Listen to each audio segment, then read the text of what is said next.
اللہ الرحمن الرحیم۔ فجر کی نماز کے بعد 3 مرتبہ پڑھیں اور کمال دیکھیں۔ نبی اکرم صلی اللہ علیہ وآلہ وسلم نے فرمایا، جب تو فجر کی نماز پڑھا کرے تو اپنی دنیا کے لیے 3 مرتبہ یہ پڑھ لیا کر: سبحان اللہ العظیم و بحمدہ ولا حول ولا قوۃ الا باللہ۔ اللہ تعالیٰ تجھے 4 بیماریوں سے نجات میں رکھے گا۔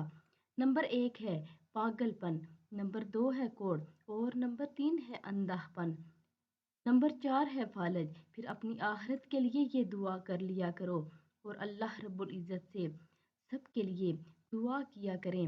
اللہ رب العزت سب کی دعاؤں کو قبول کرنے والا بڑا ہی مہربان ہے، اور کسی کے لیے دعا کرنے پر اللہ رب العزت بہت زیادہ خوش ہوتے ہیں، اور ان کلمات مبارک کو لازمی پڑھیں۔